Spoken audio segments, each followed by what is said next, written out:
Shrimati B സന്ധ്യ, ഇന്ന് കേരളം ഉണർന്നത് ഈ ഞെട്ടിപ്പിക്കുന്ന, അതായത് ഗോവിന്ദച്ചാമി എന്ന കൊടും കുറ്റവാളി ജയിൽ ചാടുന്നു, അതും കണ്ണൂർ സെൻട്രൽ ജയിലിൽ നിന്ന് ചാടുന്നു. ആ വിവരം പോലീസ് അറിയാൻ മണിക്കൂറുകൾ പോലും വൈകി. എവിടേക്ക് പോയി, എങ്ങനെ രക്ഷപ്പെട്ടു, ആ ചോദ്യങ്ങളിലേക്കാണ് ഇന്ന് കേരളം ഉണർന്നത്. ഏറ്റവും വലിയ സംശയം, ഒറ്റ കൈവച്ച ഇത്രയൊക്കെ എങ്ങനെ ഒറ്റയ്ക്ക് മറ്റാരുടെയും സഹായമില്ലാതെ ഗോവിന്ദച്ചാമിക്ക് ചെയ്യാൻ കഴിഞ്ഞോ, ആരുടെയെങ്കിലും സഹായം ഉണ്ടായിരുന്നു എന്ന ചോദ്യങ്ങളൊക്കെ ആയിരുന്നു. അന്വേഷണ ഉദ്യോഗസ്ഥ എന്ന നിലയിൽ ചോദിക്കുകയാണ്, ഒറ്റ കൈ കണ്ട് ഇത്രയും ഒക്കെ സാഹസികമായി രക്ഷപ്പെടാനുള്ള ആരോഗ്യം ഗോവിന്ദച്ചാമിക്കുണ്ടോ? ഉണ്ട്.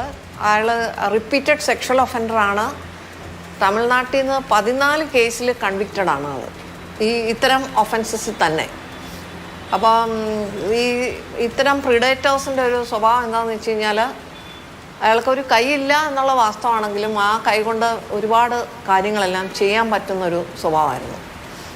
അപ്പം ഹാൻഡിക്യാപ്പ് പറയാൻ പറ്റില്ല, ആ കൈ ബലത്തോടു കൂടി പല കാര്യങ്ങൾക്കും മനസ്സിലായി. ഇപ്പം ഒരുപക്ഷെ കേരളം മുഴുവൻ ഉൾക്കിടലത്തോടു കൂടി കേട്ടൊരു വാർത്തയാണോ ഈ കൊലക്കേസ്? അതിക്രൂരമായ പീഡനം, അത് കഴിഞ്ഞ് കൊലപാതകം, നമ്മൾക്ക് കേൾവി ഇല്ലാത്തതായിരുന്നു. അപ്പൊ അതിന്റെ അന്വേഷണവും ഓരോ ഘട്ടത്തിലും മലയാളി അതിന്റെ ഒപ്പം ഉണ്ടായിരുന്നു. അപ്പൊ അതിന്റെ ഒരു അന്വേഷണം എങ്ങനെയായിരുന്നു?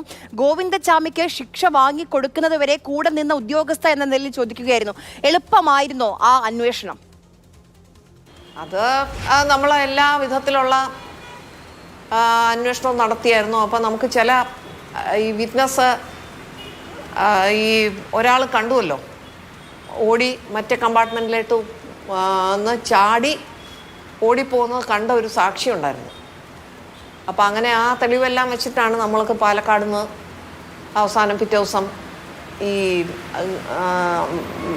പ്രതി അന്ന് പിടികൂടുന്നത്. അപ്പോൾ അയാളുടെ ഹിസ്റ്ററി എല്ലാം അന്വേഷിച്ചു. അപ്പം തന്നെ നമ്മൾ പിടികൂടുമ്പോൾ തന്നെ അന്വേഷിച്ചപ്പം ഇത്തരം സെക്ഷൽ ഒഫൻഡറുടെ ഇത് കംപ്ലീറ്റ് ഉണ്ട്. പിന്നെ നമ്മൾ അതിനകത്തുനിന്ന് ഈ വിക്ടിമിൻ്റെ ദേഹത്തുനിന്ന് ഉള്ള ഇതുമെല്ലാം പരിശോധനയ്ക്ക് അയച്ചതും എല്ലാമായിട്ട് മാച്ച് ചെയ്ത് റിസൾട്ടും വന്നു. അപ്പോൾ അതിനകത്ത് പ്രതിയെ കൃത്യമായിട്ട് 101% ഇയാളാണെന്ന് തെളിയിക്കുന്നതിന് ഞങ്ങൾക്ക് ബുദ്ധിമുട്ടുണ്ടായില്ല അന്ന്. പിന്നെ അതിൽ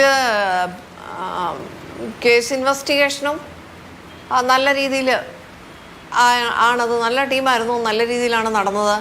അതിൻ്റെ ചാർജ് ഷീറ്റും എല്ലാം വളരെ നല്ല രീതിയിലാണ് നടന്നിരിക്കുന്നത്.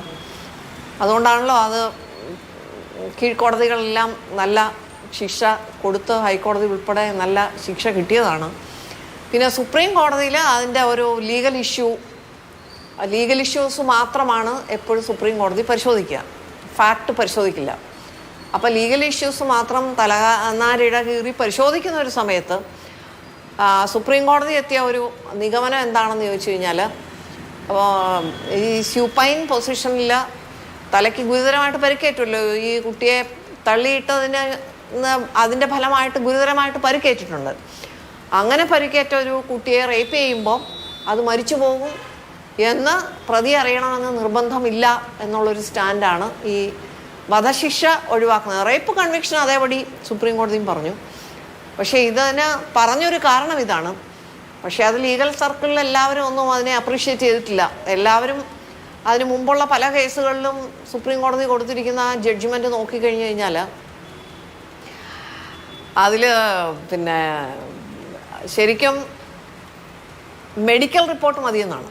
സൂപ്പൻ പൊസിഷനിൽ ഇങ്ങനെ ഒരു കാര്യം ചെയ്തു കഴിഞ്ഞാൽ ചെയ്യാൻ സാധ്യതയുണ്ടോ ഇല്ലയോ എന്നുള്ള മെഡിക്കൽ റിപ്പോർട്ട് ഉണ്ടെങ്കിൽ അത് വെച്ചിട്ട് മോഡേൺ കൺവിക്ഷൻ കൊടുക്കാമെന്നാണ്. അതുവഴി ഈ ഒരു പ്രസിഡൻ്റ് എന്ന് പറയുമല്ലോ, സുപ്രീം കോടതിയുടെ പ്രസിഡൻറ്റ്. പക്ഷേ ഇത് തിരിച്ചൊരു പ്രസിഡൻ്റ് ആയി നിൽക്കുകയാണിപ്പോൾ ഈ കേസ്. അപ്പോൾ അത് നിർഭാഗ്യകരമെന്നേ പറയാൻ പറ്റുള്ളൂ. ലീഗൽ സർക്കിളിലെല്ലാം വലിയ ചർച്ചയാണ് അത്. ശ്രീമതി ബി സന്ധ്യ, മുൻ DGP എന്ന നിലയിൽ കൂടി ചോദിക്കുകയാണ്. ഇപ്പൊ എല്ലാവരും ആശങ്കപ്പെടുന്ന ഒരു കാര്യം, അതീവ സുരക്ഷാ സെല്ലാണ് 10ാം ബ്ലോക്ക്. അതിൽ നിന്ന് എങ്ങനെ ഒറ്റ കൈവച്ച് ഗോവിന്ദച്ചാമിക്ക് ഇതൊക്കെ ചെയ്യാൻ കഴിഞ്ഞു എന്നുള്ളൊരു കാര്യമുണ്ട്.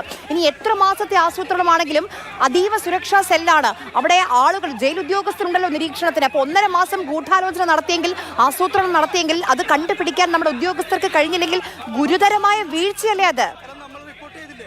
ജയിൽ ചാടിയ കാര്യത്തിലൊക്കെ അത് ഇൻവെസ്റ്റിഗേറ്റ് ചെയ്ത് കണ്ടുപിടിക്കേണ്ട കാര്യമുണ്ട്. അതിൽ ഒരു ഓഫ് ഹാൻഡ് അഭിപ്രായം പറയാൻ പാടില്ല. ഞാനൊരു പോലീസ് ഓഫീസറായിട്ട് ഇരുന്ന വ്യക്തി എന്നുള്ള നിലയിൽ നമുക്ക് ബോധ്യമുള്ള മനസ്സിലായി, പരിമിതികൾ മനസ്സിലായി. ഞാൻ